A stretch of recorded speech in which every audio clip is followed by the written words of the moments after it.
먼저 하나님께 영광을 올려드립니다. 진심 어린 마음으로 그리고 따뜻한 마음으로 온 정성을 다해서 사랑으로 환대해 주신 김치길 목사님과 당의 장로님들, 온 교회 여러분들께 진심으로 하나님께 감사드립니다. 이번 집회 기간에 제게는 두 가지 마음을 가지고 왔습니다. 하나는 정말 제가 은혜를 받아야 할 대상이다고 하는 생각을 갖고, 하나님께서 이번 집회 기간 동안에 제게 은혜를 베풀어 달라고 하는 이 정말 간절한 마음으로 제가 다녀왔습니다. 저도 은혜 받아야 할 대상자 중에 한 사람이라고 하는 이 간절한 마음을 가지고 제가 이번 집회에 왔습니다. 또 하나는 집회의 말씀을 준비하면서 하나님께서 저로 하여금 에즈베리의 그 현장을 가보도록 너무 제 안에 강권하셔서, 그리고 최고의 설교 준비는 부흥의 현장을 다녀오는 것이라고 하는 마음을 주셔서 순종해서 제가 다녀왔고요. 다녀와서 정말 하나님께서 제게 주신 평생의 은혜가 너무 크고 놀랍습니다.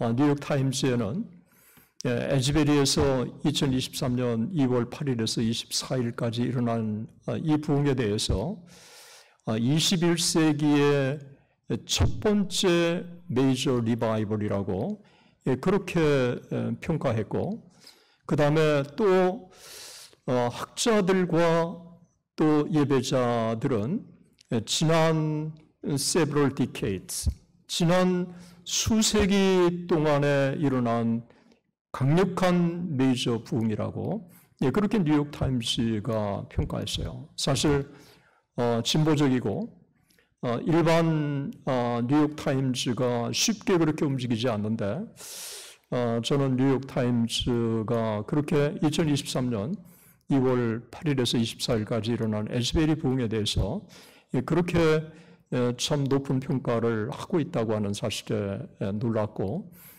그 부흥의 참 현장을 목도하고 또 증언자들의 이야기를 들었고, 또 학교 관계자들에 대한 이야기를 들었고, 또 제가 또 여러 자료를 통해서 또 찾아보았고, 그래서 성령 하나님께서는 여전히 참 당신의 교회를 사랑하신다고 하는 사실을 제가 확인했고, 그 다음에 이번에 제게 하나님께서 주신 가장 큰 참 격려는 미국 아직 희망이 있다.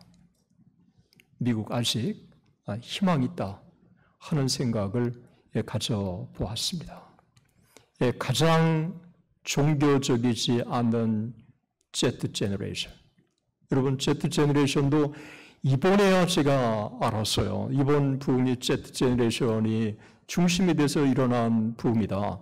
이 Z 제너레이션이 고등학교 17살부터 25살까지를 Z 제너레이션이라고 그렇게 하고요. 이 Z 제너레이션은 가장 기성세대로부터 희생을 당한 세대, 그리고 가장 비종교적인 세대, 그리고 기성세대에 대해서도 가장 거부 반응이 많은 그런 세대. 그런데 그런 세대 가운데 부흥을 주신 거예요. 때문에 성령 하나님께서는 이 땅의 교회를 포기하지 아니하시고 여전히 다음 세대를 준비하고 계시다고 하는 이 사실이 제게는 큰 격려가 되었고요.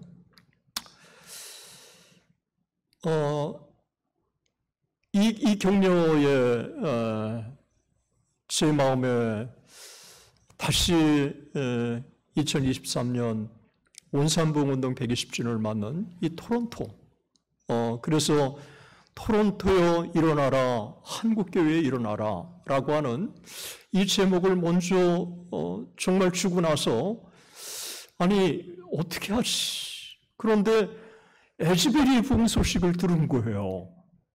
저한테는 하나님께서 너무 큰 선물이고요.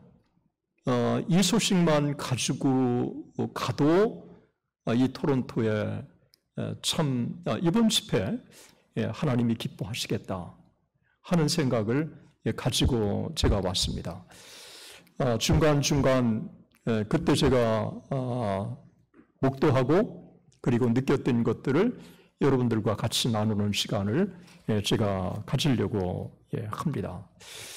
또 한 가지는 이번에 성령이 내게 임하시면이라고 하는 전체 필라델피아 교회의 주제인데요. 그 주제와 관련돼 가지고 누가복음 4장 1절에서 13절 오늘 성령에 이끌려 그래서 오늘 이 말씀을 여러분들과 함께 같이 나누기를 원하고요.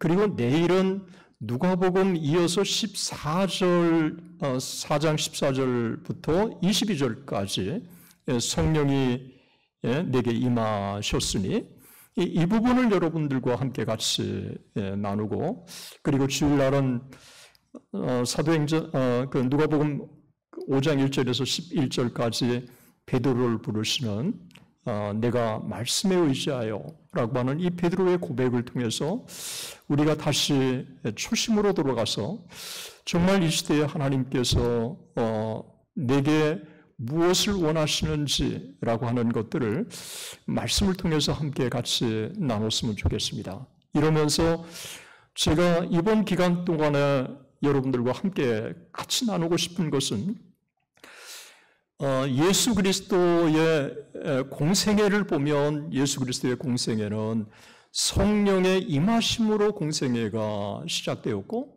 예수 그리스도의 이 놀라운 이 기적과 능력은 성령을 통해서 능력이 나타난 것이고 때문에 그 예수 그리스도는 이 성령에 너무도 중요하다고 하는 사실을 그의 공생애 동안에 일깨워 주셔서 그래서 예수 그리스도가 정말 공생애를 사시면서 성령의 권능을 통해서 공생애를 감당했다고 한다면 그러면 그리스도를 따르는 우리들은 그리스도를 따라서 정말 성령으로 우리가 이 땅의 믿음의 삶을 승리해야 하지 않을까?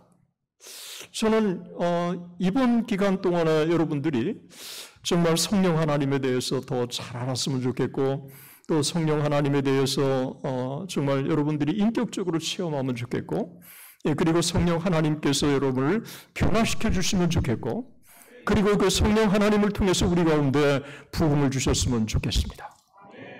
그래서 이번 집회 기간 동안에 정말 성령 하나님에 대해서 우리가 집중하고 그 성령 하나님에 대해서 임재해 주시는 그 영광스러운 임재 그리고 그 성령 하나님께서 이 땅에 당신의 교회를 이끌어 가시는데 그 성령 하나님께서 당신의 교회뿐만 아니라 당신의 수많은 백성들에게 찾아오셔서 그들을 변화시켜 주시는 그 놀라운 성령의 그 강력한 임재 우리 경험해야 되지 않을까요?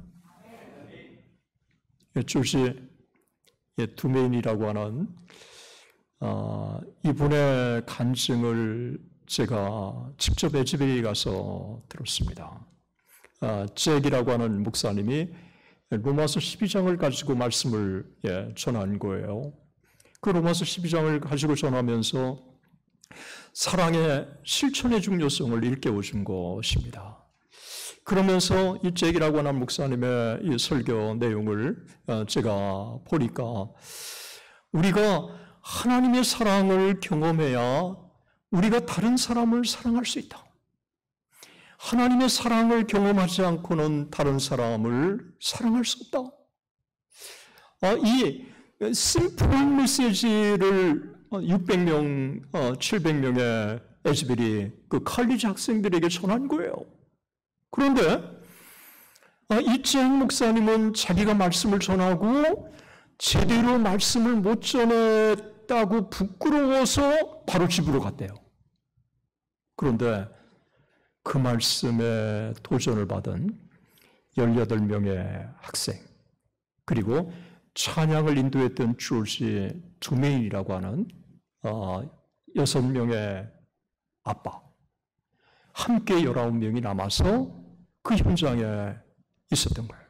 그러면서 이 조지 두메인이라고 하는 6명의 아빠, 또 아내가 이 대학원에 에즈벨이 신학교에서 공부하고 있는 분인데, 그분이 그 현장에서 찬양 인도를 자기가 했고, 또 18명의 학생들과 함께 유일하게 학생이 아닌 사람이 남아서 찬양 인도하고 기도하고 10시간을 자기가 인도했대요. 그 10시간을 인도하면서 화장실에도 가고 싶지 않았고, 먹고 싶지도 않았고, 또 물도 마시고 싶지 않고, 온전히 그 영광스러운 이 성령의 임재에 온 포커스를 두도록 10시간 동안 하나님이 그렇게 인도해 주셨다고 하는 얘기를 들었어요. 저는 그 얘기를 들었을 때 제 마음이 뜨거워졌고요. 그 성령의 임재 앞에 그러면 학생들은 어떤 변화가 있는지 당신 찬양을 인도했으니까 보지 않았느냐? 학생들도 이 성령의 임재 앞에 함께 모여서 기도하고 간증하고 고백하고 죄를 고백하고 성령을 위해서 중보기도 하고 이러면서 시간 가는 줄 몰라고 이 체프를 떠나지 않은 거예요. 그러면서 SNS를 통해서 사람들에게 알려지고, 어떤 사람은 찬양을 듣고 모여들고, 그리고 또 케빈 브라운 총장은 지금 에즈베리 휴즈 채플에 예배가 진행되고 있습니다. 누구든지 참석하기를 원합니다. 웰컴. 이렇고, 그러니까 학생들이 그냥 모여들기 시작한 거예요. 그래서 24시간 계속되고 48시간 계속되고 수업은 중단되고, 이렇게 하면서 이 Z 제너레이션이 이 놀라운 부흥을 리드한 이와 같은 역사에 대한 참 이야기를 제가 들으면서 성령 하나님께서 에즈베리에 찾아오셨는데, 그 에즈베리에 찾아오신 이 성령의 놀라운 역사, 그 역사가 여러분 우리 가운데서도 임했으면 좋겠습니다. 정말 이번 기간 동안에 저도 은혜를 받고, 여러분들도 정말 하나님 앞에 기도해서 은혜를 함께 같이 나누는 시간을 가지면 정말 좋겠습니다. 예수님의 생애는요, 사생애와 공생애로 나누는 거 여러분 잘 아시죠? 예수님의 AD 27년까지 30세쯤 되었을 때 공생애를 시작하신 것입니다. 세례 요한은 6개월 먼저 사역을 시작을 했습니다. 그런데 예수님이 사생애와 공생애 그 사이에 반드시 우리가 주목해야 할 두 개의 사건이 있습니다. 이 두 개의 사건은 예수님의 공생애를 준비하는 아주 중요한 사건인데, 하나는 예수님의 세례를 받으시는 사건이고, 또 하나는 예수님이 시험을 받으시는 사건이었습니다. 그래서 이 두 개의 사건은 면밀하게 살펴보면 별개가 아니라고 하는 것입니다. 마태복음에는 그때에라고 하는 예수님의 시험의 이 사건이 언제 일어났는가를 그때에라고 하는 말로 4장 1절에 설명하고 있고, 누가복음 4장 1절에는 뭐라고 표현하고 있느냐 하면, 예수께서 성령이 충만하여 광야에서 40일 동안 성령에 이끌리시며 마귀에게 시험을 받으시니라 라고 말씀하고 있어요. 구체적으로 이 누가복음은 예수님의 시험이 언제 있었는가를 말씀하면서 성령이 충만하여 요단강에서 돌아오셨다고 말하고 있어요. 세례 요한에게 세례를 받으시고 요단강에서 돌아오시고 나서 41일 동안 광야에서 성령에 이끌려 마귀에게 시험을 받으셨다고 말씀하고 있어요. 그런데 저는 예수님의 이 시험의 장면을 주목해 보면 마태복음 4장 1절에서 11절까지 마태복음도 기록하고 있고 누가복음 4장 1절에서 13절까지 누가복음도 기록하고 있고 마가복음도 1장 12절에서 13절까지 예수님의 시험 장면을 기록하고 있습니다. 그런데 마가복음에는 마귀라고 표현하지 않고 사탄에게 시험을 받으셨다라고 말하고 있어요. 이 두 절에 아주 간단하게만 말씀을 하고 있는 거예요. 그런데 누가복음은 이 마태복음에 주목하지 않고 마가복음에 주목하지 않는 것을 집중하고 있어요. 그것은 예수님이 세례를 받으실 때 성령이 비둘기같이 그냥 임한 게 아니라 세례를 받으시고 기도하실 때 성령이 비둘기같이 임하셨다. 예수님의 기도와 예수님의 성령의 비둘기같이 임하신 거를 같이 연관시키고 있어요. 사도행전 1장에도 사도행전 마가의 다락방에 120문도가 간절히 하나님 앞에 기도한 결과 사도행전 2장의 4절에 보면 저희가 다 성령의 충만을 받았다고 누가는 기록하고 있어요.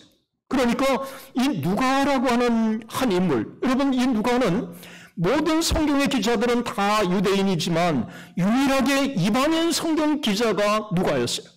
그러니까 이 이방인의 관점에서 객관적으로 이 사건들을 볼 수 있고 예수님의 사역이 어떤가를 또 의사 누가는 역사가 아닙니까? 그러니까 아주 역사적인 필치를 통해서 예리하게 이 누가는 예수님의 사역을 주목하고 있는 거예요.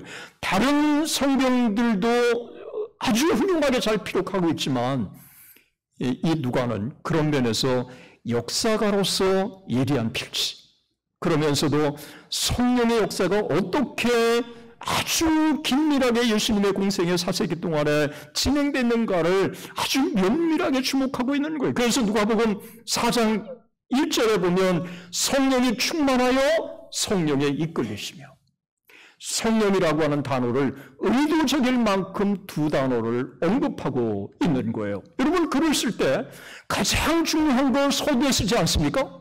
가장 중요한 것을 서두에 쓰면서 가장 중요한 언급을 서두에 하고 있지 않습니까? 그러니까 예수님의 시험과 예수님의 세례와 성령과의 이 밀접한 관계를 주목하고 있는 거예요.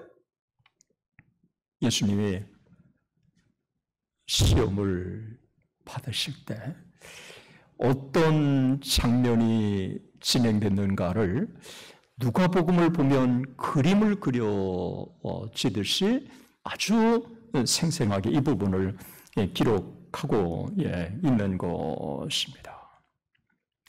그런데 예수님이 성령의 충만을 받으셨어요.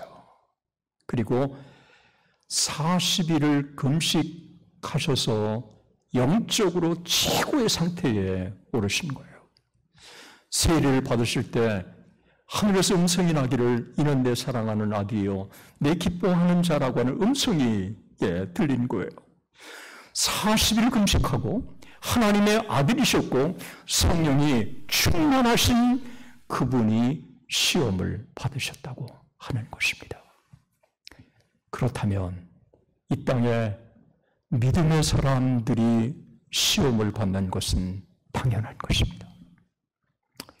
성령이 충만하시고 40일을 금식하시고 하나님의 아들이신 예수 그리스도도 시험을 받으셨다고 한다면 이 땅에 믿음의 사람들이 시험을 받는 것은 결코 이상하지 않다고 하는 것입니다. 그런데 이 마태복음은 뭐라고 표현하고 있느냐 하면 성령에 이끌리시며 마귀에게 시험을 받으시더라라고 누가복음은 말하고 있지만 여러분 마태복음은 우리에게 흥미없게 뭐라고 말씀하고 있느냐 하면 성령에게 이끌려 마귀에게 시험을 받으러 광야로 가사. 마귀에게 시험을 받지만 이 광야로 가신 주체가 누구냐 하면 예수님 자신이에요. 많은 사람들이 이 부분을 주목하지 않는데 저는 다시 이번에 말씀을 준비하면서 예수님께서 광야로 가신 분은 예수님이에요. 시험을 하는 사람은 마귀였지만 예수님이 광야로 가신 분은 예수님이에요. 여러분 때로는 여러분 광야라고 하는 것은 마귀의 유혹이 많고 시험이 많은 그곳이에요. 그런데 성령께서 예수님을 광야로 그렇게 몰아내신 것도 잘 이해가 가지 않아요. 때로는 성령 하나님께서 왜 이런 일을 하는지 이렇게 내게 요구하는지 이해 못할 때가 많이 있어요. 지나고 보면 그렇구나라고 이해할 수 있지만 당시에 성령 하나님께서 왜 광야로 내보내시는지 우리가 이해 못할 때가 많아요. 여러분 이 광야라고 하는 것은 마귀가 있는 곳이고 또 유혹이 많은 곳이고 그 광야라고 하는 것은 황폐한 곳이 사람을 만나기 힘든 곳이 그런데 성령께서 광야로 예수 그리스도를 내모르셨다고 그렇게 말씀하고 있는 곳입니다. 제가 신앙생활을 참 하다가 보면 제 주변에 참 이해 못할 일들이 일어나고 어떻게 제가 그런 부분에 답변을 해야 할지 막막할 때가 있어요. 때로는 우리가 이해 못할 때가 있어요. 이 하나님의 주권적인 역사, 그러나 성령 하나님께서는 분명히 이 하나님의 뜻과 섭리가 있기 때문에 그렇게 하신다고 하는 것을 우리는 인정하고 그래서 예수님처럼 우리는 적극적으로 이 마귀의 시험에 우리가 용기 있게 맞설 필요가 있는 것입니다. 조나단 에드워즈는 참된 성령의 특징 5가지를 얘기했어요. 그 중에 3번째가 참된 성령은 죄와 사탄의 왕국과 맞서서 싸운다. 그렇게 했습니다. 여러분 이 땅에 광야에서 우리가 시험을 만날 수밖에 없어요. 그러나 시험을 만날 때 우리는 그 마귀에 대해서 우리는 능동적으로 대처해야 되는 거예요. 야고보서 4장 10절에 뭐라고 말씀하고 있습니까? 마귀를 대적하라. 그리하면 너희를 피하리라. 마귀를 대적하면 마귀가 피한다는 거예요. 마귀가 시험했을 때 내가 그냥 겁이 나가지고 하면 마귀의 밥이 되는 거예요. 우리 주님처럼 이 야고보서의 말씀처럼 우리 용기를 가지고 맞서야 될 줄로 믿습니다.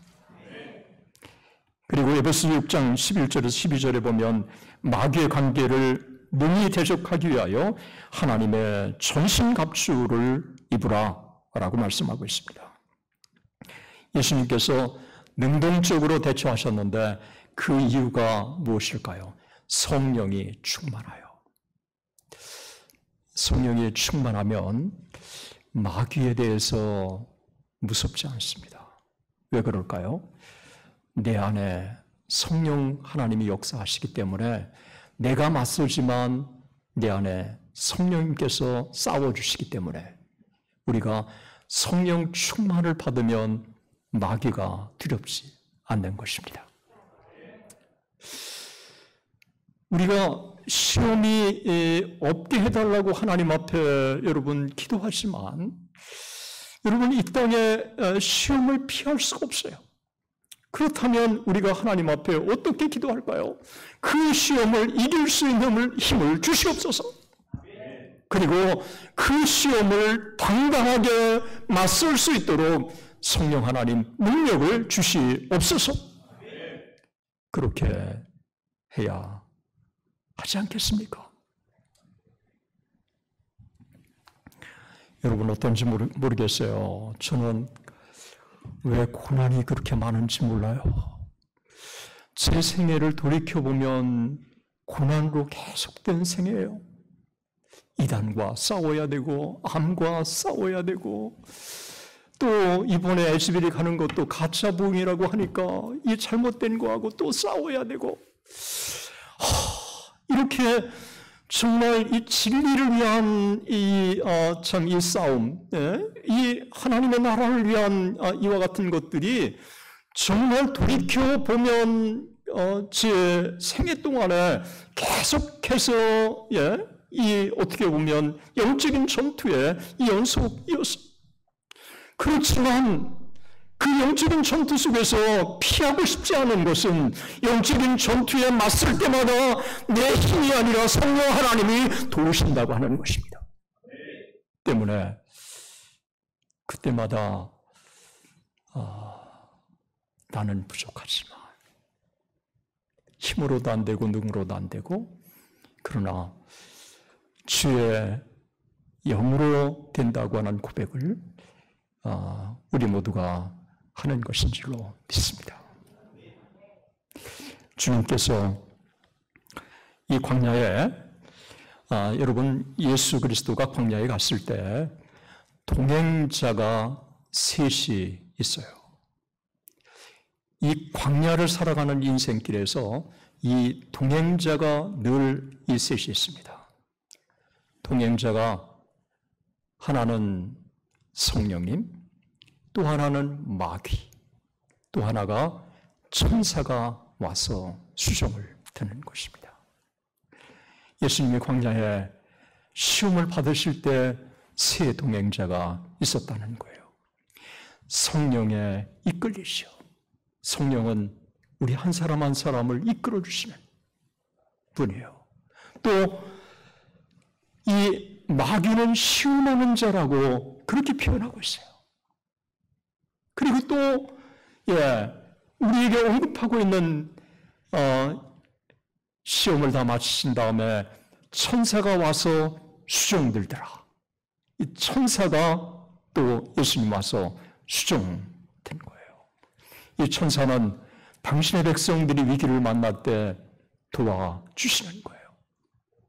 여러분 인생길에서 부활하신 주님이 당신의 백성들과 또 함께 하신다고 했어요. 보라, 세상 끝날까지 너희와 항상 함께 있으리라. 그 예수님께서 당신의 제자들에게, 당신의 백성들에게 세상 끝날까지 주님이 함께 하신다고 그랬어요. 여러분, 저는 사도행전의 7장 56절을 보다가 너무너무 감격했어요. 스데반이 정말 돌에 맞아 죽는 그 순간, 하늘문이 열리면서, 인자가 하나님 우편에 서신 것을 본 거예요. 그 인자가 하나님 우편에 서신 걸 본 거예요. 앉은 것도 아니고 서신 것을 본 거예요. 그 예수 그리스도가 그 안타까운 이 스데반의 마지막 장면, 그 위기의 순간에 스데반을 혼자 두지 아니하시고 그 스데반을 찾아가신 거예요. 그것도 앉아 계신 게 아니라 서서 계신 거예요. F.F. 브루스는 그 부분을 주석하면서 그 모습의 예수 그리스도는 변호자, 스데반의 변호자 예수 그리스도로 그렇게 서 있는 것이라고 그렇게 표현하고 있는 것입니다. 그래서 스데반이 그 예수 그리스도 보라, 인자가 하나님 우편에 서 있노라. 마지막 스데반이 죽어가는 그 장면 때 스데반은 굉장한 격려를 얻었고요. 또 용기를 얻었고 그래서 주님처럼 자기를 죽이는 그들의 죄를 용서해달라고까지 그렇게 할 수 있었던 것입니다. 스데반을 찾아가신 부활의 주님. 그 주님은 우리가 위기를 만날 때 우리를 찾아오시는 줄로 믿습니다.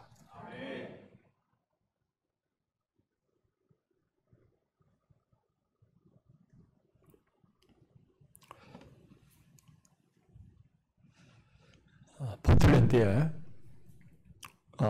웨스턴 이반젤리칼 세미나리가 있습니다. 작은 학교요. 제가 다닌 학교인데 제가 다닌 학교보다도 더 좋은 학교가 있어요. 웨스턴 컨서버티브 베프티스트 세미나리라고 좋은 학교입니다. 그 학교에 제가 오레곤에서 공부할 때 그 학교를 다니고 있는 CCC 간사 출신의 김철애 간사님이라고 계셨는데 지금은 목사 안수 받으시고 나이도 드셨죠. 그분이 이런 간증을 하는 거예요. 학교 클래스에 교수 한 분이 자기가 수업 시간에 간증을 했대요. 당신의 백성들이 위기를 만날 때 천사를 보내주셔서 당신의 백성들을 보호하신다고 그랬는데 내가 그런 경험을 할 줄을 몰랐다. 그러는 거예요. 그분이 약이 센 약을 드셔서 그런지 약에 취해서 운전하고 가시는데 뒤에 차가 따라오는 거예요. 그 뒤에서 따라오는 차는 간호사였어요. 그런데 입짓으로 빠져야 되는데 이 간호사가 빠지지 않고 앞에 차가 이상하니까 계속 따라간 거예요.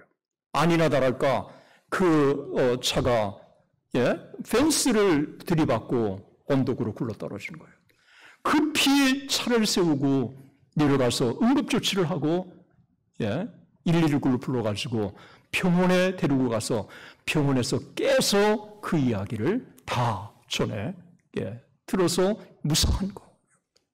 당신의 백성들이 위기를 만날 때 하나님께서 천사를 통해서 당신의 백성들을 지키신다고 하는 것은 아마 이분만의 고백이 아니라 우리 모두의 고백이고 하나님께서는 여전히 당신의 백성들을 사랑하신다고 하는 이와 같은 체험들을 여러분들이 많이 하실 줄로 믿습니다.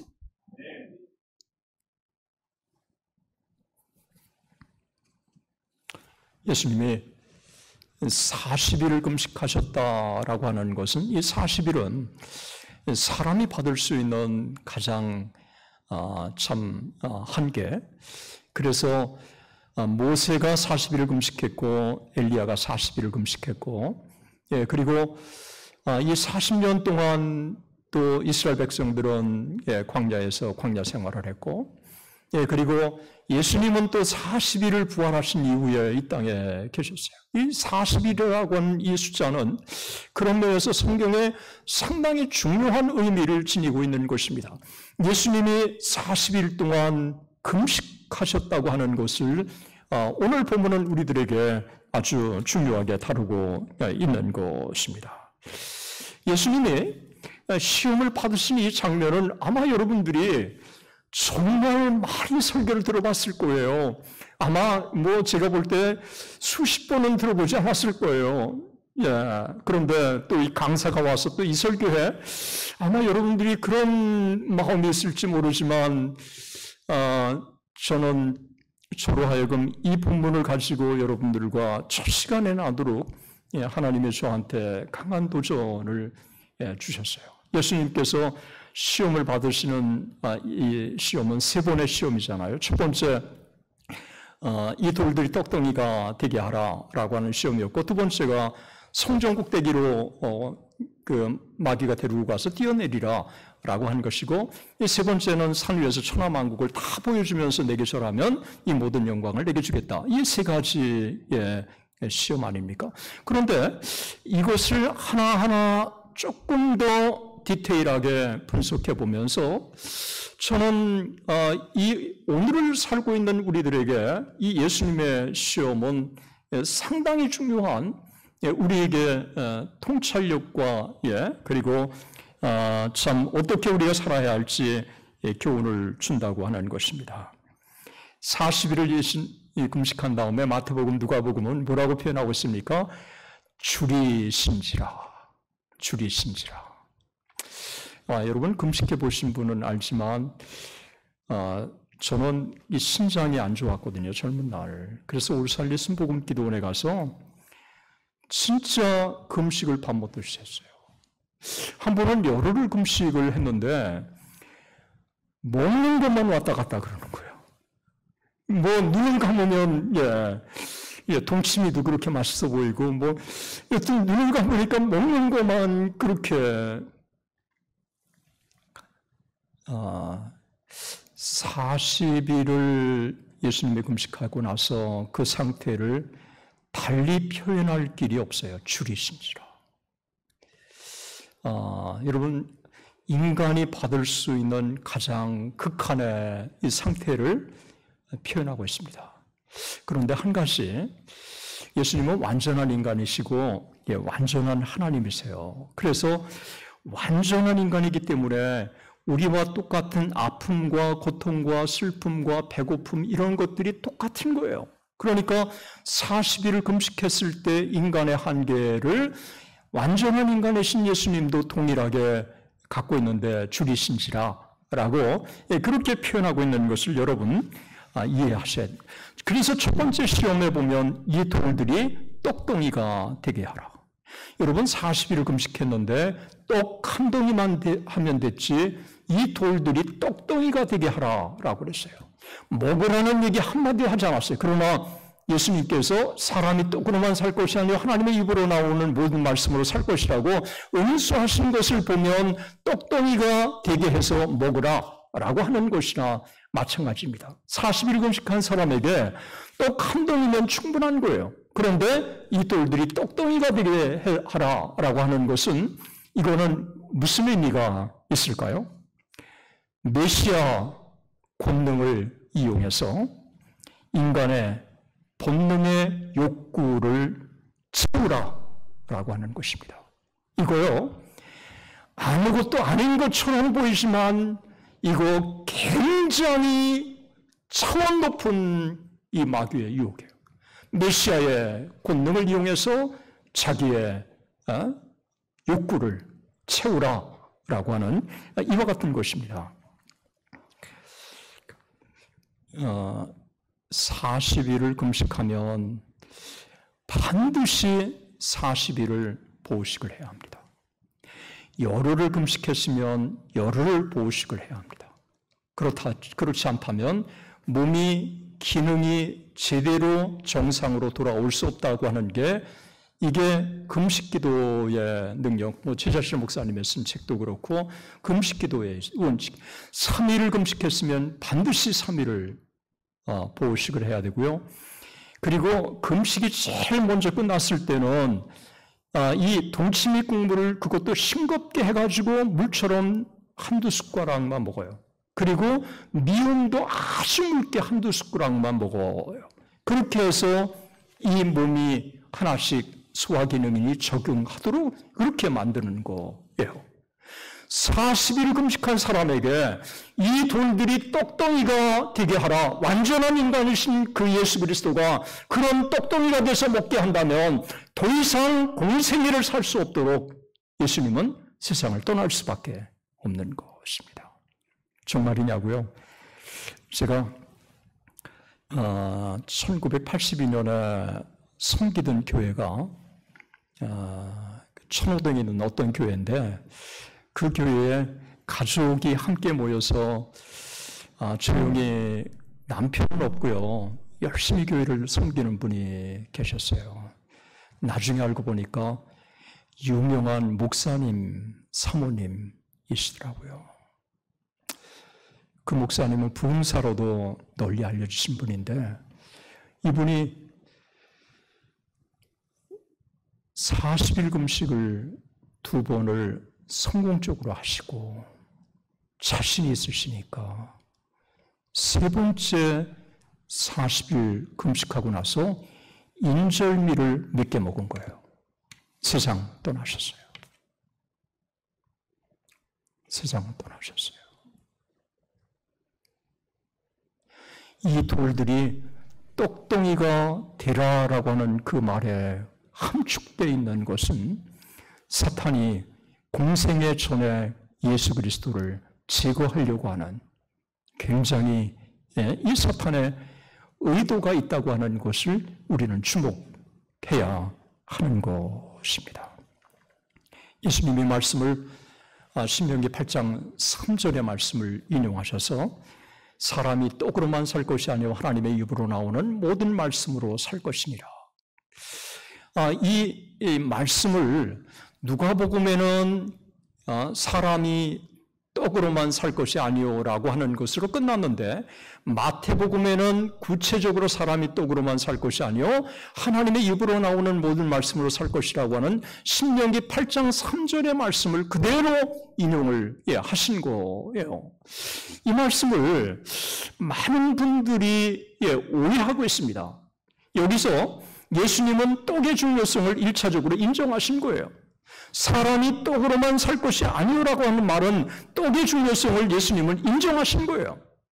그리고 플러스에서 사람의 하나님의 입으로 나오는 말씀으로 살아야 한다라고 하는 소위 육의 양식과 영의 양식의 이 병존의 필요성을 말씀하신 것이고, 그리고 이 말씀 속에서는 이 두 가지 육의 양식과 영의 양식 중에서 상이라고 하는 것은 영의 양식이라고 하는 것을 함축적으로 우리에게 말씀해 주신 거예요.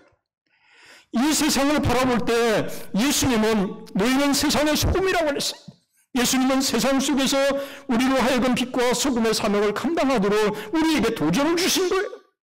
때문에 예수님이 우리에게 가르쳐 주신 이 세계관은 우리가 그렇게 이원론적인 세계관이 아니라고 하는 것을 우리는 기억해야 하는 것입니다.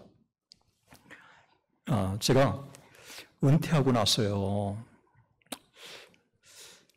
은퇴하고 나서 제가 하는 게 이제 설거지예요.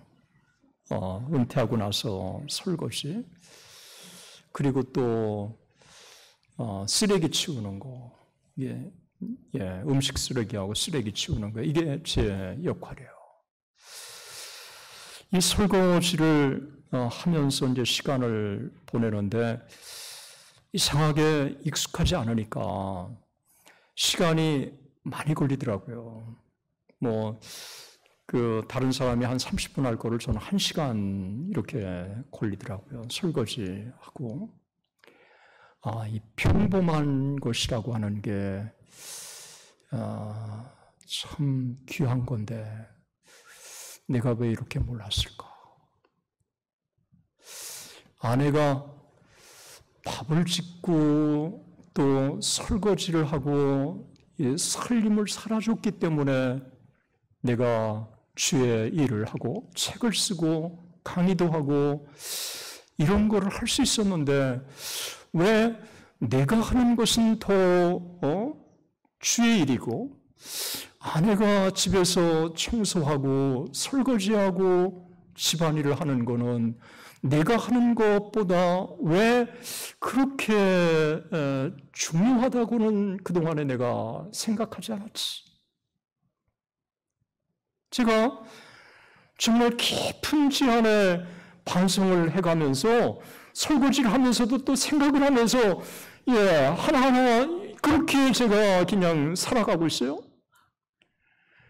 그리고 또 하나는 돈을 벌어오면서 가장으로 제가 살아가다가 참 가족들은 다 구성원이 소중해.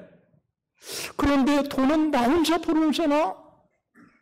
이 가족의 소중한 가족 구성원들이 참 소중하다고 얘기하면서도 이 가장의 존재와 가족 다른 구성원의 이 존재는 이 평소에 제 가정의 존재와는 또 다른 이 시각으로 제가 그동안에 살아온 거예요. 지금은 이제 제 딸이 혼자 돈을 벌어요. 그리고 저는 그 집에 붙어서 살고 있어요. 그래서 돈을 벌어오는 딸의 가정의 입장과 또 제가 구성은 한 사람의 입장으로 돼가지고 제가 살아가면서 이게 그동안의 가장으로 너무 어깨가 내가 힘이 들어갔구나.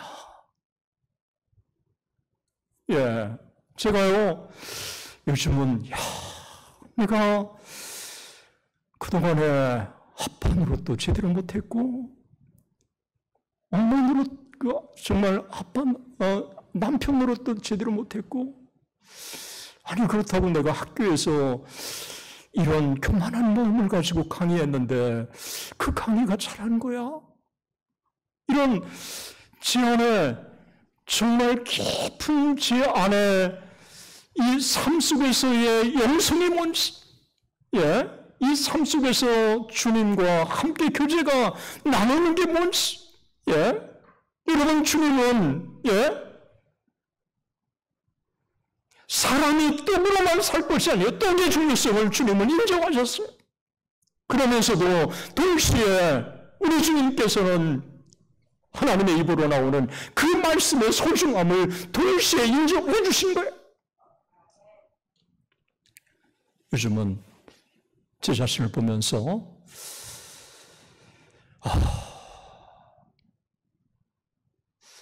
평신도로 세상의 산업전선에서 비즈니스를 하고 또 공모를 하고 또 혹은 회사를 다니면서 하나님을 섬기는 게 얼마나 소중한 사람들일까. 내가 입장을 바꿔본다면 내가 그들처럼 정말 내가 그런 가운데서도 믿음으로 이기고 하나님의 교회를 충성스럽게 섬기고 그렇게 인력을 이기면서 할 수 있을까? 이 목회자라고 하는 제 존재가 정말 별거 아니라고 하는 제 자신의 이 아빠 노릇도 제대로 못한 거고 남편 노릇도 제대로 못한 거고 또 교수로서의 무슨 내가 내세울 만한 게 뭘 하나 한 게 있는 게 있는 거 같고 없고 그 다음에 세상에서 이 평신도들 이번에도 목사님도 귀하고 참 이 장로님 세 분하고도 교제를 나누면서 나보다 훌륭하신 분들이구나 하나님이 진심 어린 마음을 갖고 있어요. 정말 이번 기간에 은혜를 받아야 할 사람은 나구나. 하나님 불쌍히 여겨주십시오. 제가 이번에 오면서 이 숙소에서 정말 무릎을 꿇고 하나님의 은혜를 달라고 간구하는 마음으로 정말 하나님 앞에 기도하는 마음으로 왔어요. 우리 은혜 받아야 될 줄로 믿습니다. 제 자신의 이와 같은 이 솔직한 제 자신의 모습을 보면서 그동안에 너무 박영규가 포장이 많이 됐구나. 참, 이 보장, 하나님 앞에 서 있는 진짜 보잘것없는 이 죄인의 이 한 사람, 정말 언제까지 포장을 하고 언제까지 그렇게 그냥 제 자신의 모습을 드러내지 못하고 그렇게 세상에서 살아야 할 존재인가라고 하는 그러면서 하나님 앞에 정말 은혜를 받아야 할 대상이라고 하는 생각을 제가 가져봤습니다. 여러분 이 땅에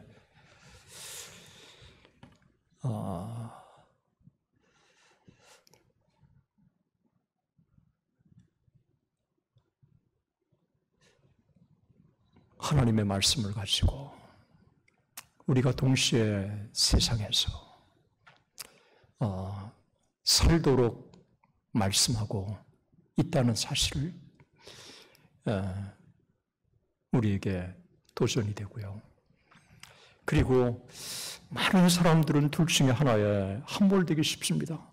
특히 떡이라고 하는 것, 세상이라고 하는 게 너무 함몰된 나머지 진짜 영적인 세계의 그 아름다움, 영적인 그 세계, 그래서 10시간이나 모든 것들을 다 있고 먹는 것도 있고 마시는 것도 있고 화장실 가는 것도 있고 그 영광스러운 그 이 성령의 임재 앞에 온 집중을 그렇게 하고 싶고 하도록 만들고 그 세계가 있는 것에 대해서 우리가 너무 모르고 있다는 것입니다.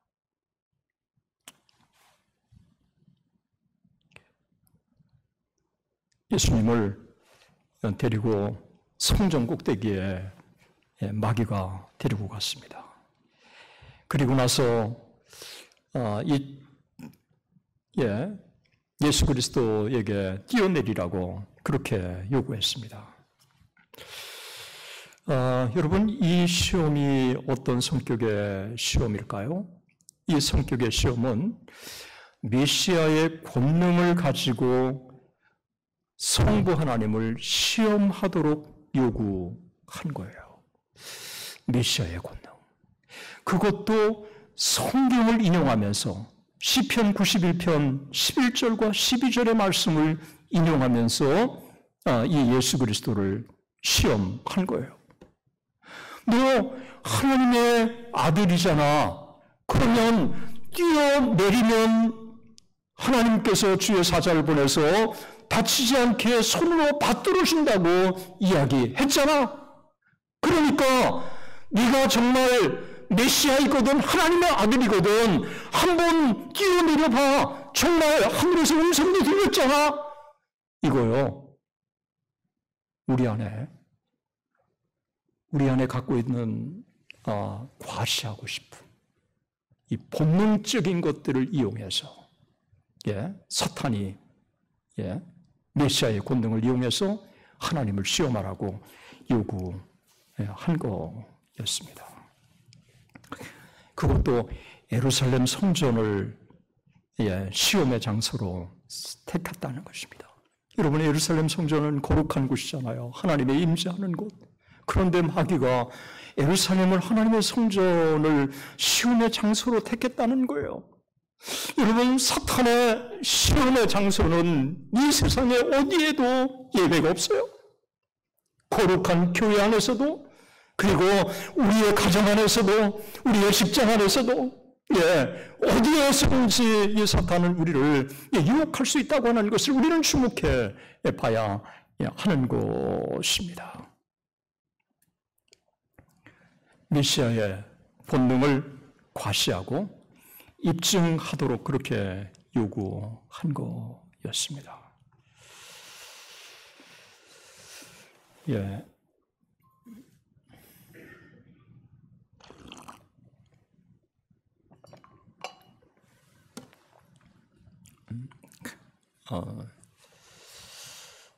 제가 어릴 때 수영을 이렇게 좀 보면 나약해 보여도 수영 잘했습니다. 초등학교 때. 수영이라는 게 동네 수영이잖아요. 개울물 흐르고, 그 다음에 큰 포가 있으면 수영하고, 또 동네 저수지가 있으니까 수영하는 거잖아요. 그런데 그렇게 물이 좋았어요. 그래서 정말, 여름이 그렇게 기다려졌고, 수영을, 많이 했어요. 그래서 이 물에서 수영을 여튼 개 수영이라고 시골에서는 그렇게 얘기를 하는데, 제가 잘하니까 동네에서는 제 또래가 다 인정해 준 거예요. 한 번은 수영을 은근히 잘하는 거를 과시하고 싶은 마음이 있더라고요. 그래서 제가 학교에서 돌아오는 길에 긴 아주 이 포가 있었어요. 넓고 참 길었어요. 그런데 내가 그 포를 한 번 왔다 갔다 왕복도 하고 또 한 번까지 갔다 올 수 있다. 그렇게 얘기한 거예요. 그러니까 너 진짜 할 수 있어? 그러는 거예요. 해봐? 그러는 거예요. 아니 못 해볼 게 없다. 그래서 그것을 너무 끼니까 왔다 갔다 하는 게 힘드니까 네모 반듯한 저수지를 7바퀴 반을 돌면 그 길이가 되니까 7바퀴 반을 도는 걸로 그렇게 하면 어떠냐고. 그래서 합의가 돼가지고 아무도 없는 가운데 동네 친구들과 선배들이 지켜보는데 그 깊은 저수지에 7바퀴 반을 도는 거예요. 다 끝까지 하나님의 은혜로 돌았어요. 그리고 여주 강에 그 다리, 낙성식이 있었는데 부모님하고 함께 갔는데 다리 위에서 내려보니까 여주 강 얼마나 낀 겁니까? 그런데 짧게 보이더라고요. 그래서 엄마 아빠한테 나 여주강 한번 건너갔다 오겠다고 그렇게 얘기를 하니까 어머니가 펄쩍 뛰는 거예요. 밑에 수영하고 노는 사람은 있는데 건너는 사람은 아무도 없었어요. 만약에 그때 건넜다면 저는 여기 말씀을 전하지 못했을 거예요. 1982년이었던 것 같아요.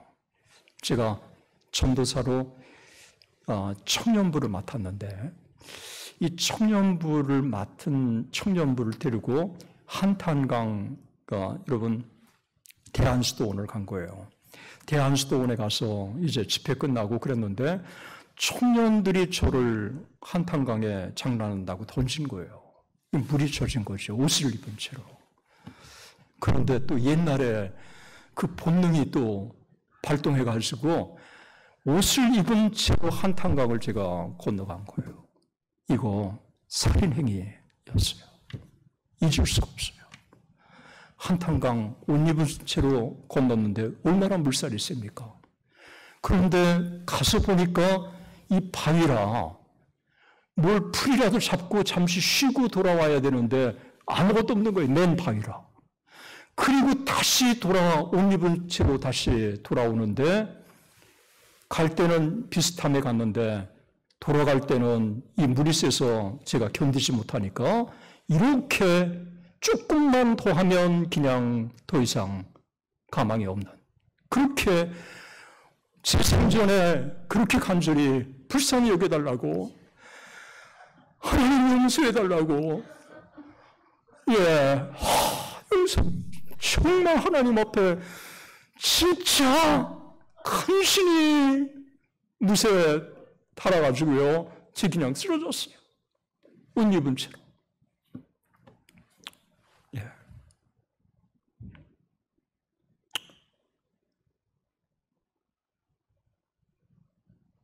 이거요.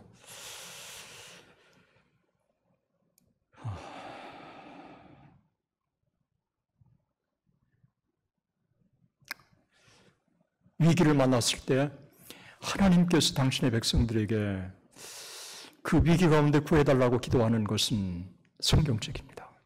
그런데 위기를 스스로 자처하면서 하나님이 그 위기 가운데 나를 구해주시나 구해주시지 않는가 하나님을 시험하는 것은 그것은 성경적이지도 않고 또 그에게 얼마나 그가 교만한가를 보여주는 것이고 그리고 그것으로 인해서 정말 이 공동체 자체가 얼마나 위해할 수 있는가를 보여주고 있는 것입니다.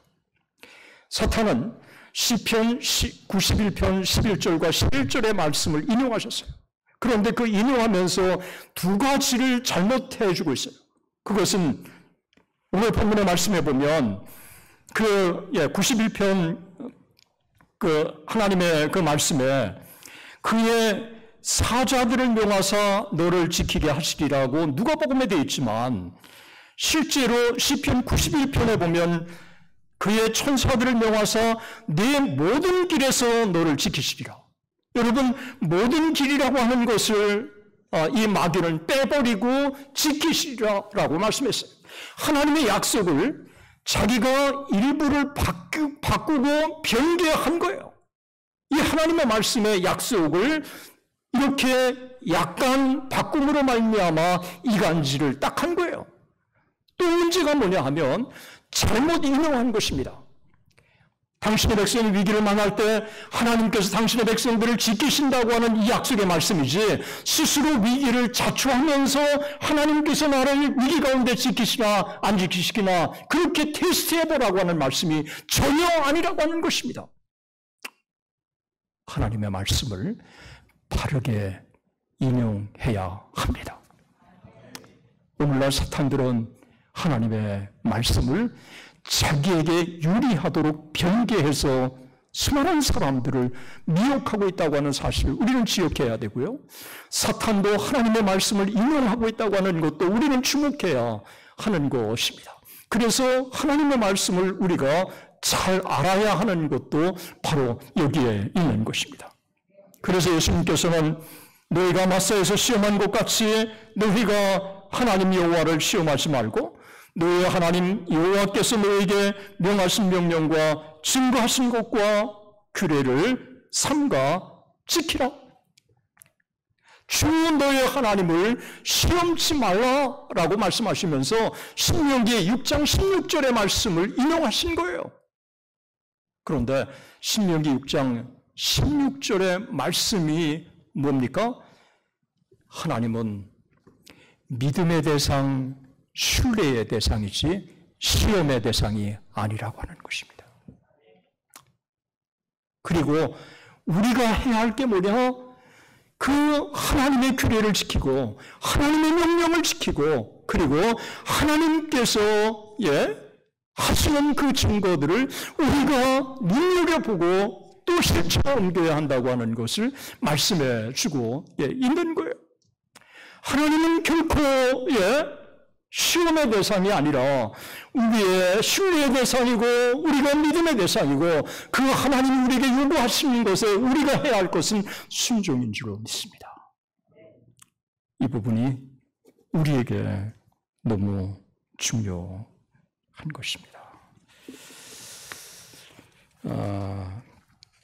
사탄은 지극히 하나님을 위한 것처럼 가장하면서 당신의 교회 그리고 교계 한 나라를 혼란으로 그렇게 몰아갈 수 있습니다. 나중에 한번 자세히 얘기할 수 있는 기회가 있으면 좋겠습니다. 이번 에즈베리의 부흥을 제가 보면서 동성애 부흥인데 박 교수가 가서 잘못 지금 한국교회를 혼란시키고 있다. 이런 류의 이 댓글을 얼마나 이 많이 그 수십 명을 동원해가지고 이 댓글을 공격하는지 저는 댓글 테러라고 하는 게 저는 처음으로 제가 경험을 했어요. 그래서 그 댓글을 또 지워야 되잖아요. 또 영향을 받을까봐.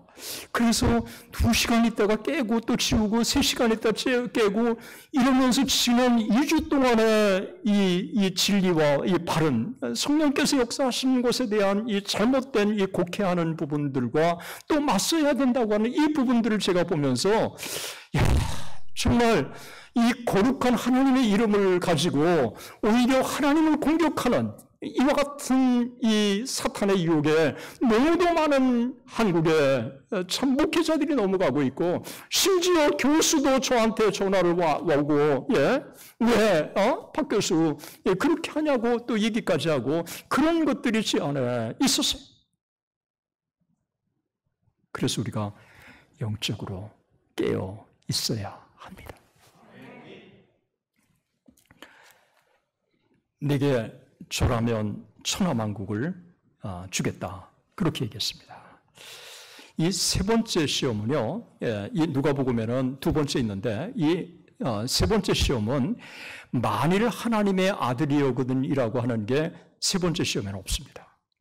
하나님의 아들이심이 입증된 겁니다. 그런데 타락한 마귀가 이 부분을 어떻게 해석할까? 이 본문이 주는 의미가 뭘까? 누가가 이 본문에서 이 사건의 시험이 세 번째 이 시험이 주는 의미가 뭘까? 그러면서 성령 하나님께서 이 시험을 통해서 주는 게 무엇일까? 이건 제가 깨달은 거예요. 혹시 아닐 수도 있는데 저는 그렇게 믿고 있어요. 그건 뭐냐면 타락한 마귀가 이제 하나님의 아들인 거 인정한다. 그런데 누가 더 높은지에 한번 좀 겨뤄보자. 그러면서 그를 높은 산으로 데려가서 순식간에 천하만국을 딱 보여준 겁니다. 그러면서 내가 네게 주리라. 내게 넘겨준 것. 그리고 내가 원하는 자에게 주겠다. 내게 절하면 다 네 것이 되리라. 이거요, 대결입니다. 이 마귀가 본래 타락한 천사 아닙니까? 지극히 높은 자와 비길이라. 그래서 타락한 천사장이 루시퍼라고 하는 게, 이 타락한 천사장이라고 하는 게 신학적으로 많은 사람들이 동의하는 거 아닙니까? 지극히 높은 자와 비길이라. 피조물인 천사장이 창조주 하나님과 함께 높아지려고 한 것입니다. 창세기 3장에 하와가 결정적으로 뱀의 유혹에 넘어갔을 때 뭐라고 그렇습니까? 너희가 그것을 먹는 날에는 눈이 밝아져 하나님과 같이 돼요. 하나님과 같이 돼요. 여러분, 이 하와가 피조물이잖아요. 그런데 하나님과 같이 된다고 하는 이와 같은 것들에 결정적으로 하와가 넘어간 것이라고 저는 그렇게 봐요. 여러분, 피조물이 영역이 따로 있고 창조주 영역이 따로 있어요. 피조물이 창조주 영역에 도전할 수 없는 거예요. 그런데 이 마귀는 이 모든 천하만국을 보여주면서 자기가 최고의 지극히 높은 자라고 그렇게 과시하고 있다는 것입니다. 여러분, 하와가 타락한 것도 그렇고 바벨탑을 쌓은 것도 그렇고, 그 다음에 정말 이 월드 트레이드 센터, 여러분 2011년이죠. 그 월드 트레이드 센터가 그냥 폭발한 거. 그때 제가 듣기를 뭘 들었느냐 하면, 하나님 이제 필요 없다. 모든 이 금융을 조정해가지고 인간의 행복을 만들어 내가는 그 과거에 하나님이 했던 그 자리가 인간이 얼마든지 할 수 있는 위치에 왔다. 그러면서 이제 이 금융이라고 하는 것, 이 세계라고 하는 것은 얼마든지 이 세계의 인류를 행복하게 만들 수 있는 하나님이 과거에 했던 그 자리를 인간이 지금 대체하고 있다고 하는 이야기를 제가 듣고, 얼마 안 있다가 월드 트레이드 센터가 그렇게 그냥 엄청난 공격을 받은 거예요. 저는 여러 가지 그 사인이 주는 의미가 있겠지만, 제게 주는 사인은 하나님의 자리를 인간이 대체하려고 하는 인간의 교만이 얼마나 극에 달했는가를 보여주고 있다고 하는 것으로 저는 받아들였어요.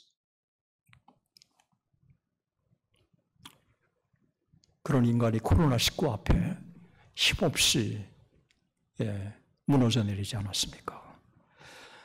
지진 앞에 인간이 도저히 할 수 있는 아무것도 없다는 게 또 계속해서 반복적으로 입증이 되지 않았습니까? 우크라이나 전쟁을 보면서 그 전쟁 앞에 어떻게 인류 전체 국가가 할 수 없다고 하는 것을 우리가 목도하지 않습니까? 그리고 세계 전체에 기근이 일어나고 있는 거예요. 끊임없이 하나님께서는 인간의 한계를 일깨워 주고 있는 거예요.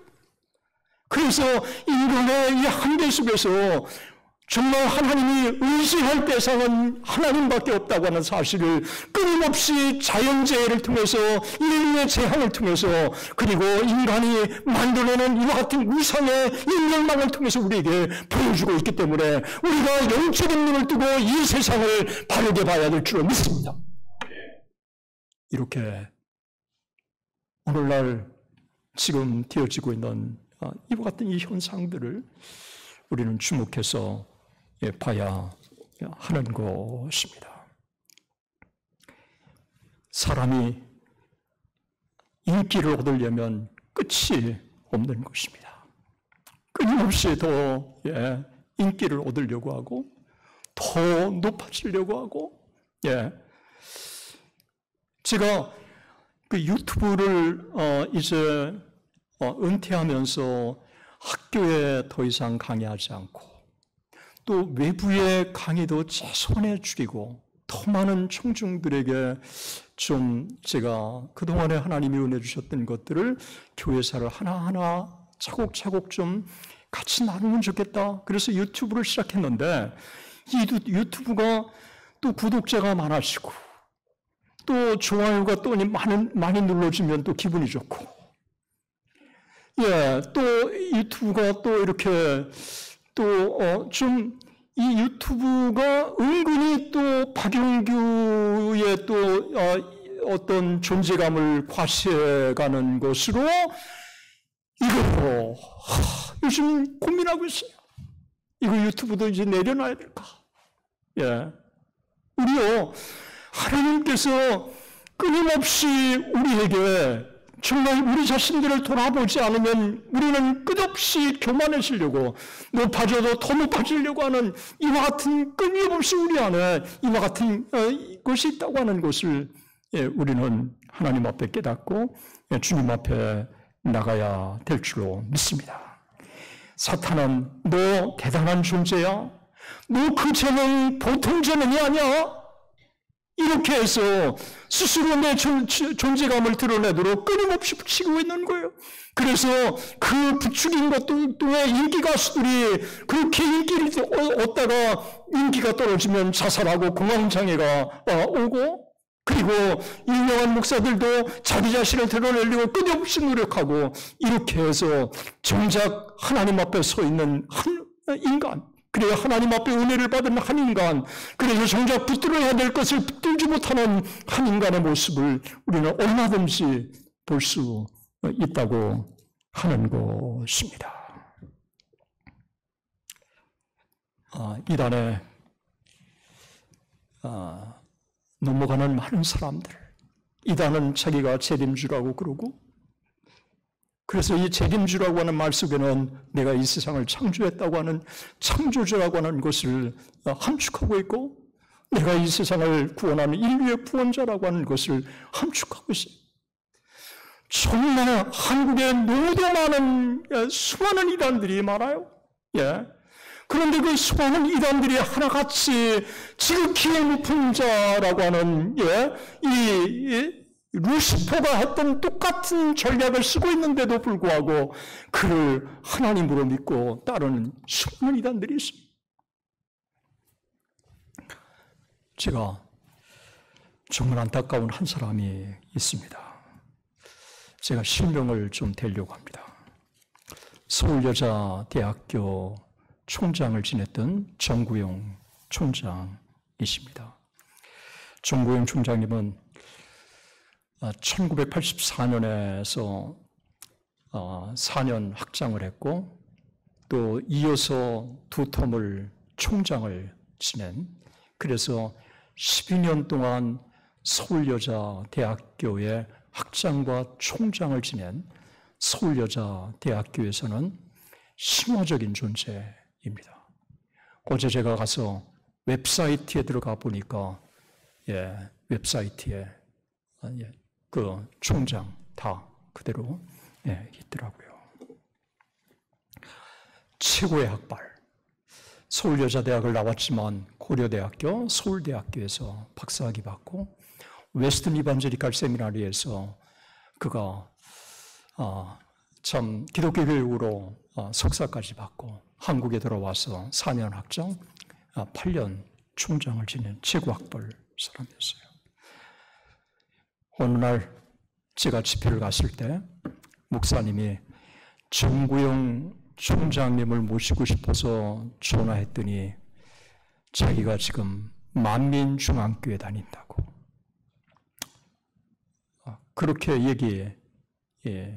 하는 거를 제가 그분한테 들었고요. 아예 위키피디아에 보니까 정구영 총장이 만민중앙교회 목사고 만민중앙교회 신학교 총장이고, 그리고 그 교단의 부총회장이고, 이재록이 성폭력으로 구속됐을 때 2020년까지 강단을 지킨 것으로 그렇게 되어 있습니다. 서울여자대학교를 공짜는 없다라고 하는 그분이 1995년에 홍성사에서 나온 책은 베스트셀러 중에 하나였어요. 이재록이 구속돼서 가짜고 정말 이단 중에 이단이라고 하는 사실이 밝혀졌는데도 불구하고 여전히 그 만민중앙교회 소속을 두고 있다고 하는 이야기도 제가 들었어요. 여러분, 사탄의 유혹에 빠지면 지정이가 마비되는 거예요. 오늘 서울대학교 연세 고대할 것 없이 젊은이들이 이만희에 빠져서 그 젊은 세대를 다 그쪽으로 보내고 있습니다. 우리 시대에 영적으로 정신을 차려야 될 주님이 있습니다. Z 제너레이션 가운데 다시 부모님 마음으로 그들의 영안이 열리게 되고, 그래서 다시 거룩한 바람, 성령의 바람이 불어와서 토론토가 일어나고 조국교회가 다시 일어나야 할 줄 믿습니다. 힘으로 할 수 없습니다. 눈으로 할 수 없습니다. 오직 성령으로 가능한 줄로 믿습니다. 때문에 우리가 하나님 앞에 은혜를 달라고 기도해야 하는 것입니다. 여러분, 조나단 에드워즈가 참된 성령인지, 여러분 이단의 역사인지 사탄의 역사인지 여러분 5가지로 분별할 수 있다고 그러는데, 여러분 5가지 꼭 기억하세요. 필라델피아 교회에 놀라운 부흥이 임할 때 정말 성령의 역사라고 한다면 이 5가지가 반드시 그 특징으로 등장하는 것입니다. 첫 번째, 성령이 참된 성령인지 아닌지라고 했을 때 참된 성령은 첫 번째 예수 그리스도를 높이 기록되어 있습니다. 그래서 사도행전에 보면 성령이 충만한 곳마다 예수 그리스도가 높아지는 거예요. 두 번째로, 성령의 권위를 높이도록 되어 있습니다. 예수님도 기록하였으되 기록된 하나님의 말씀을 철저하게 기준으로 삼으셨습니다. 성경의 권위를 높이는 것입니다. 성경에 하나님의 말씀이라고 하는 사실을 인정하는 것과 인정하지 않는 것은 다른 것입니다. 예수님도 신명기의 말씀을 인용하시고 또 이사야의 말씀도 인용하시고 구약의 시편의 말씀도 인용하시고, 그러면서 예수님께서 말씀으로 육신에 이 땅에 오신 분이 말씀으로 승부를 하셨다고 하는 것을 우리는 기억해야 하는 것입니다. 세 번째로, 참된 성령은 죄와 사탄의 왕국과 맞서서 싸웁니다. 네 번째, 진리의 영으로 역사합니다. 다섯 번째, 사랑의 영으로 역사합니다.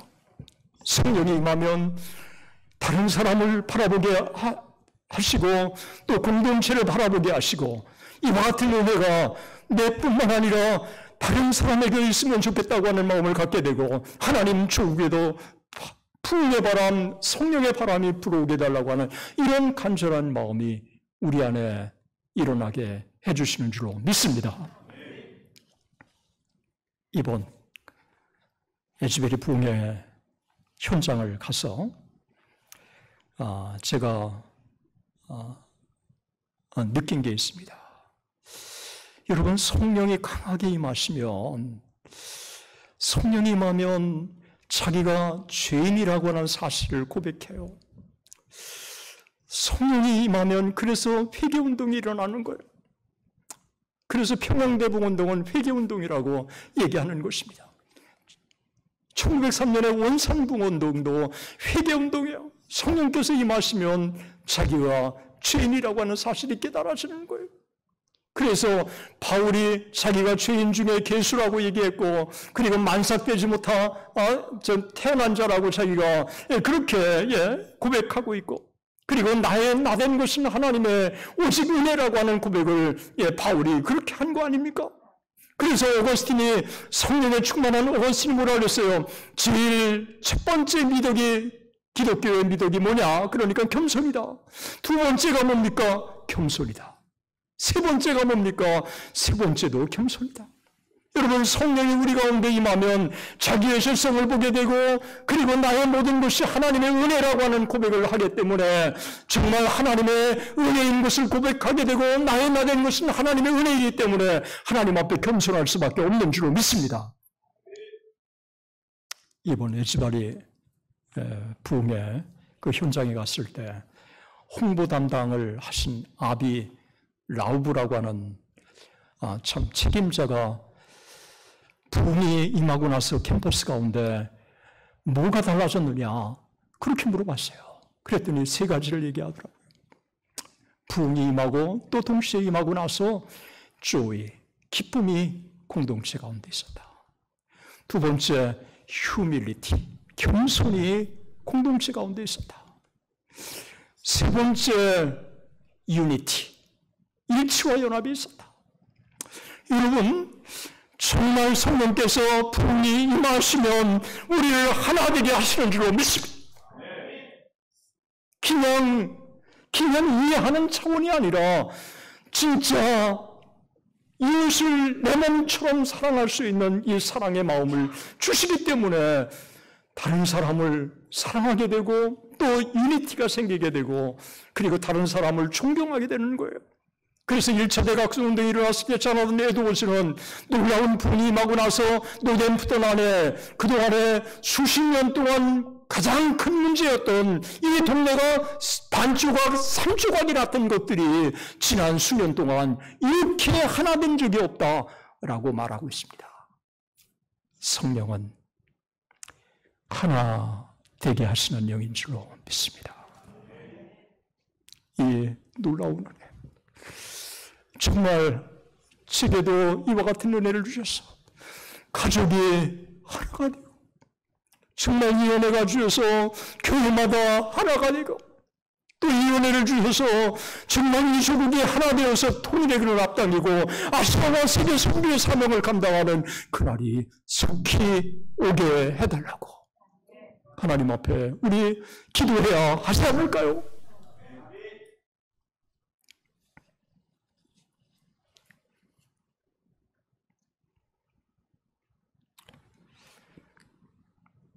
주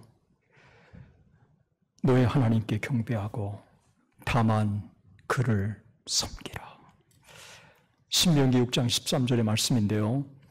신명기 6장 13절의 말씀을 돌아가서 한번 주목해 보시면 좋을 것 같습니다. 우리 한번 같이 읽어볼까요? 너는 조심하여 너를 애굽 땅 종되었던 집에서 인도하여 내신 여호와를 잊지 말고 네 하나님 여호와를 경외하며 그를 섬기며 그의 이름으로 맹세할 것이니라. 이 말이 뭘까요? 내게 주신 은혜를 기억하고 내게 은혜를 주신 그 하나님을 기억하고 그 하나님만을 잊지 말고 섬기자라고 하는 것이에요. 여러분, 오늘 우리에게 주신 은혜가 얼마나 커요? 제가 여러분 한 사람 한 사람을 만나지 못했지만 지난 3일 동안 세 분의 장로님을 만났는데 이렇게 하나님의 은혜를 축복을 주신 참 미정역에도 이런 분들을 만나기 힘들어요. 여러분 그분들뿐만 아니라 목사님을 통해서 이 참 필라델피아 교회는 많은 분들이 안정된 분이라고 그렇게 말하는 얘기 들었어요. 하나님이 그만큼 은혜를 주셨다는 것으로 저는 받아들여요. 하나님이 주신 은혜가 얼마나 놀랍습니까? 내게 주신 하나님의 은혜가 얼마나 놀랍습니까? 그 하나님의 은혜를 주신 그 하나님을 기억하고 우리가 그 하나님을 섬기고 그 하나님께 나가야 될 줄로 믿습니다. 그 하나님의 은혜를 기억하는 것입니다. 저는 1985년에서 91년까지 5년 반 동안 미국에서 유학을 했습니다. 유학하는 동안 하나님의 은혜가 얼마나 큰지 유학을 마치고 한국으로 돌아가서 그 유학 때 받은 은혜를 잊지 않기 위해서 제가 유학 일지를 정리해서 글로 남겼어요. 눈을 들어 하늘 보라. 눈을 들어 하늘 보라. 5년 6개월 동안 하나님은 낮에는 구름 기둥으로 밤에는 불 기둥으로 저를 인도해 주셨더라고요. 매일매일이 간증이에요. 예? 매일매일이 간증. 1987년 봄이었어요. 아내가 얼마 가져오지 않는 돈, 이제 차 한 대 쓰고 나니까 렌트비 한 달 내니까 없어졌어요. 아내는 굉장히 불안해해요. 나는 늘 그냥 그렇게 살았으니까 괜찮은데 아내는 굉장히 불안해하는 거예요. 아니, 아내가 이렇게 불안해하니까 나도 학업을 그만두고 내가 부목사라도 해야 되는 거 아니야? 그래서 마지막 5달러를 이 담임에게라고 하는 그로소리에서 이 5달러를 다 쓰고 돈 한 푼 없고 그런 가운데 이제 잠자리에 들어서 아침에 일어났어요. 아침에 일어나니까 문을 여니까 쌀 한 포대가 있고요. 그리고 쌀 한 포대에 흰 봉투 하나가 스카치 테이프로 붙여 있었어요. 그리고 옆에는 김치 한 통이 있었어요. 쌀 포대에 있는 이 돈 봉투를 딱 열어서 보니까 $50가 있는데 누가 보내줬는지 보니까 From the Lord, 주님으로부터. 저는 지금도 그 $50, 쌀 한 포대, 김치 한 통 누가 보내줬는지 몰라요. 예. 이 아내는요, 당신의 백성들이 배고플 때 까마귀를 동원해서 당신의 백성들에게 먹을 것을 주신다고 그러는데 제 아내는 중산층의 가정에서 고생 없이 살았다가 이와 같은 현상을 보더니 눈이 달라진 거예요. 아, 이런 만리에서도 하나님은 당신의 백성들을 지키시는구나 라고 하는 게 느껴지니까 그 다음부터는 세탁소에 가서 일하고 뭐 그러면서 저는 또 학교에서 일하고 이러면서 유학생활에 이 새로운 세계가 전개되기 시작한 거예요. 일주일 있다가 편지 한 통을 받았는데 그 편지에 보니까 $100 퍼스널 책이 있는데 그 체크를 보내준 사람은 한 번도 제가 들어본 적이 없는 사람이에요. 제 형편을 제가 지도교수에게도 얘기하지 않았어요. 자존심이 상해서 미국의 누구에게도 얘기하지 않았어요. 그런데 하나님은 그 순간에도 저와 함께해 주셨습니다. 여러분, 저만 이런 간증을 할까요? 아마 여러분들 하나하나 이야기를 들으면 이보다 더 짙은 간증의 스토리가 더 많을 거라고 얘기했어요. 우리 하나님은 나만 더 특별하게 사랑해 주시는 그 특별한 사랑으로 우리 모두를 보편적으로 사랑하시는 하나님이신 줄로 믿습니다. 저는 그 하나님을 믿습니다. 하나님은 나만 특별히 더 사랑하신다는 특별한 사랑으로 우리 모두를 보편적으로 사랑하시는 주님. 얼마나 멋진 주님이세요?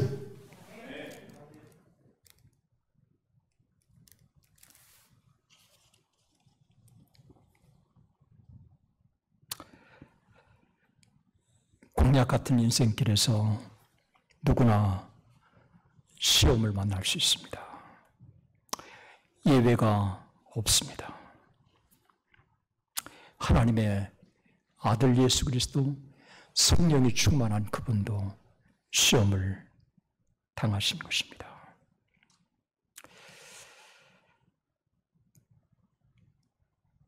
마귀는 친구처럼 다가와서 가장 약한 것을 가지고 언제든지 시험할 수 있습니다. 저는 목회자들이 성적인 것 때문에 무너지는 사람을 참 많이 봤습니다. 돈에 무너지는 것을 참 많이 봤습니다. 또 명예의 한순간에 무너지는 것을 너무 많이 봤습니다. 목회자가 권력과 결탁해서 권력 때문에 무너지는 것을 참 많이 보았습니다. 트리니티 이반젤리컬 디비니티 스쿨에 은퇴하셨지만 뱅게문 교수님이 2017년에 한국을 방문해서 저희 학교에 방문해서 그분이 한국교회는 성에 물들고 돈에 물들고 명예에 물들고 권력에 물들어 버렸다고 그렇게 신랄하게 공격하는 그때 그 장면을 저는 잊을 수가 없습니다. 때문에 우리가 깨어 있어야 될 줄로 믿습니다. 메시아 하나님의 권능을 이용해서 하나님을 시험하도록 끊임없이 유혹하고 있습니다. 여러분, 성령 충만은 하나님을 시험하는 게 아닙니다. 저는 제가 대학 시절에 섬겼던 교회 목사님한테 진솔한 이야기를 제가 들었어요. 20일을 금식한 후에 자기가 능력이 얼마나 많은가를 너무 힘드니까 지하철에 이 세 자리가 있는데 누구 자리에 먼저 일어날 것인지를 자기가 딱 해가지고 그 자리에 섰는데 맞지 않았다고. 맞지 않았다고. 대학교 입시에 누가 합격할 건지 아닐 건지 예언기도 해달라고 했는데 맞은 게 없다고. 이거요, 하나님 시험하는 것인 줄로 믿습니다. 이렇게 성령 하나님께서는 역사하시지 않습니다. 성령 하나님께서 강권적으로 때로는 그렇게 하실 수 있어요. 그러나 제가 볼 때는 그렇게 하나님을 시험하는 한국교회 너무 많습니다. 이름만 되는 아면 정말 유명한 분이에요. 그분이 이런 얘기를 하셨다고 들었습니다. 자기가 200개를 예언하면 2-3개 맞을까 말까 하다고. 여러분, 200개 예언해서 2-3개 맞는다는 건 나도 할 수 있습니다. 200개 예언해서 2-3개 맞는 거, 그거 하나님의 역사라고 할 수 있을까요? 200개 예언했는데 199개 맞고 하나가 틀렸다. 이것도 아닙니다. 200개 예언하면 정말 200개가 다 맞아야 하는 것입니다. 때문에 우리가 성령을 내 손아귀에서 마치 있는 것처럼 그렇게 자기를 포장하는 그거는 하나님을 시험하는 것이라고 하는 이 사실을 우리는 기억해야 하는 것입니다. 시험을 만날 때 사탄을 이길 수 있는 방법은 다른 게 없습니다. 성령 충만을 받아야 될 줄로 믿습니다. 그리고 하나님의 말씀으로 승부를 걸어야 될 줄로 믿습니다. 예수님이 하나님의 아들이시니까 저절로 신명기 8장 3절, 6장 16절, 그리고 6장 13절의 말씀이 저절로 오르내리 이렇게 사탄 앞에서 나왔을 것이라고 그렇게 생각하지 않습니다. 예수님은 30년 동안에, 사생애 동안에 말씀에 침전하고 말씀을 읽고 묵상하고 암기하고, 그래서 사탄이 있을 때 그 하나님의 적절한 말씀이 사탄 앞에 그 암송하시고 훈련되신 그 하나님의 말씀이 즉각적으로 예수님의 입에서 나온 것입니다. 우리 하나님의 말씀으로 무장해야 합니다. 40일을 금식하시고 하나님 앞에 깨어 있었던 것처럼 이 땅에 우리 그리스도인들 교회는 깨어 있어야 합니다. 사탄의 시험을 이길 수 있는 것은 때문에 성령 충만과 하나님의 말씀과 기도인 줄로 믿습니다.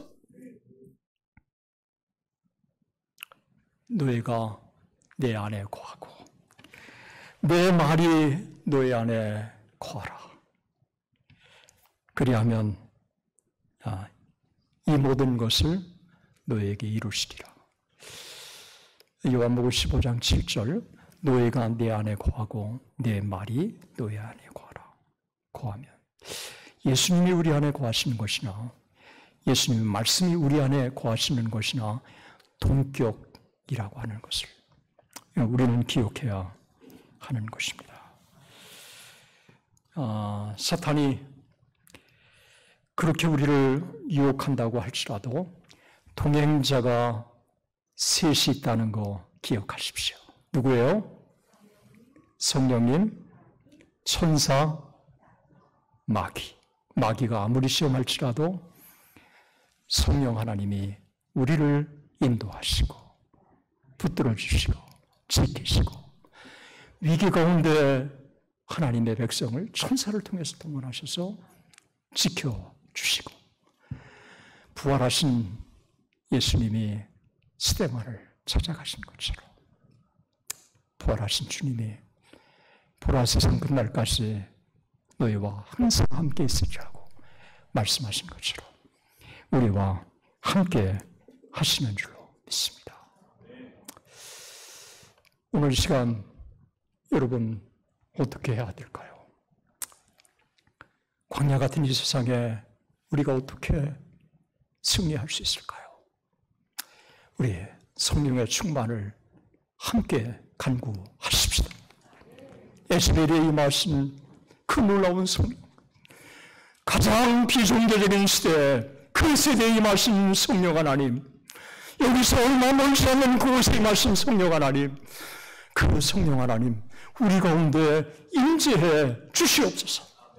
그래서 이 성령 하나님 우리 가운데 정말 충만케 해달라고 하는 이와 같은 이 간절한 기도 하나님께 간구해야 될 줄로 믿습니다. 조나단 에드워즈는 부흥은 하나님의 주권적인 선물이다. 그러나 아무 곳에나 임한 것이 아니라 사모하는 곳에 임한다고 그랬습니다. 부흥이 일어나는 곳마다 사모하는 곳이 있었습니다. 저를 따라서 하시죠. 부흥은 하나님의 주권적인 선물이다. 그러나 아무 곳에나 임하지 않고 사모하는 곳에 임한다. 예, 사모할 때 하나님께서 은혜를 주시는 것입니다. 이번에 에스벨이 부흥에 가니까요, 그 크레그 헤셀로프라고 하는 목사님이 그러시더라고요. 얼마나 부흥을 놓고 기도하는 수많은 그룹들이 있었대요. 그동안에. 그러니까 그 기도를 하나님께서 연락해 주신 거예요. 여러분들 가운데 정말 부흥을 달라고 하는 간절한 기도가 이번 기간에 있기를 주님의 이름으로 축원합니다. 그리고 성령 하나님께서 찾아오셔서 여러분들을 변화시키는 역사가 있기를 간절히 축원합니다.